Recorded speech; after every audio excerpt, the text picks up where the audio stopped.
I don't want any money for what I'm doing because hopefully this video won't come out until after my death.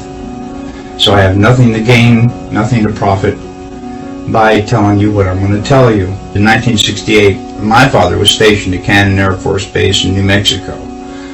We lived in Clovis, New Mexico.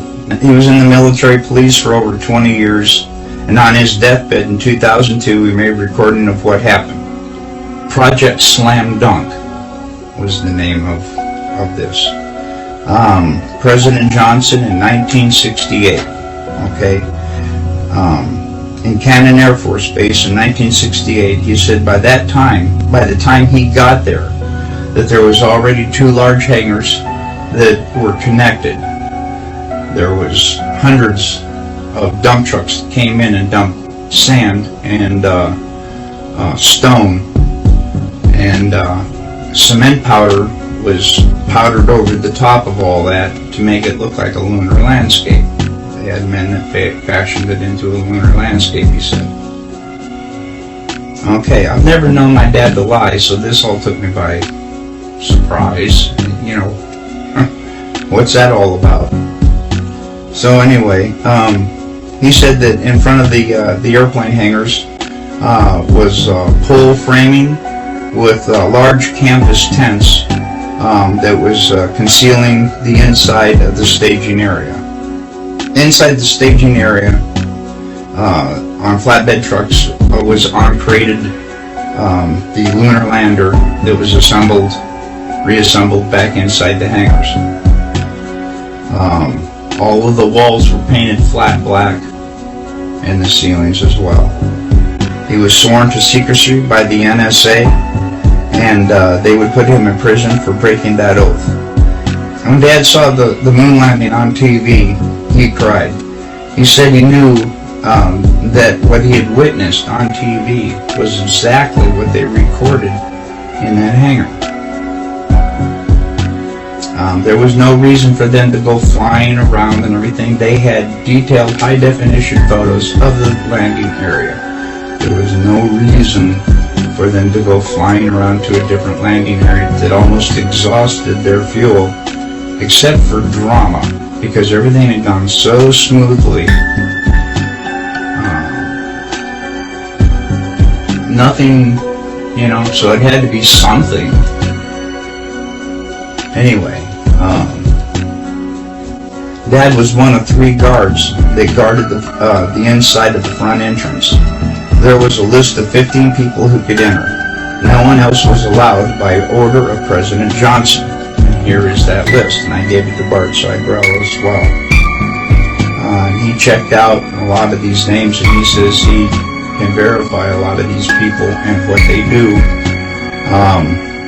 And I come across a couple myself.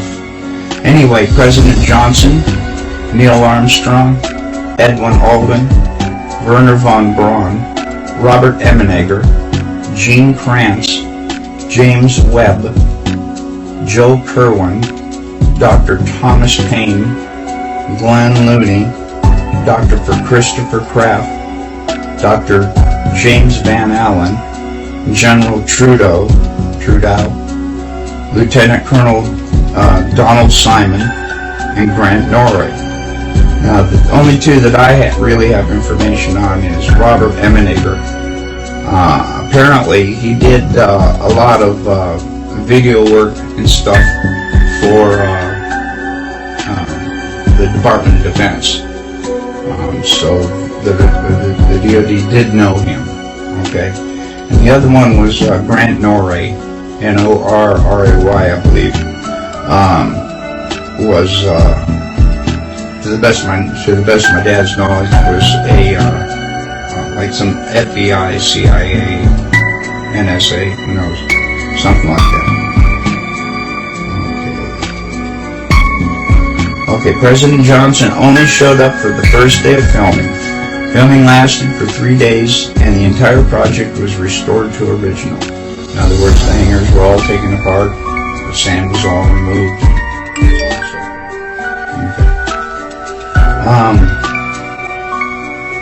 Dad said there was a lot of building going on at the base, So at the time, so sand and cement powder was never questioned. I can see how they could smuggle that all in within everything else that's going on. Since 2002, I have dug up, I already told you about that, the evidence for the moon landing that I have found. If you go to Google and go to Cannon Air Force Base website, they admit that President Johnson was there. The lunar lander was there. The astronauts were there. I also have verified some of the people on the list were there. I also verified there are a lot of building going on in the base, just as he had told me. And all of this was going on at the same time, on the same date. Dad told me all these things, father to son. He also told me not to ever tell anyone what he had said, but he said on his deathbed that he had to tell somebody before he died because it was just too important not to tell. That's about all I can think of. My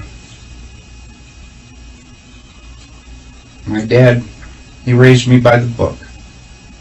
I know he didn't lie to me.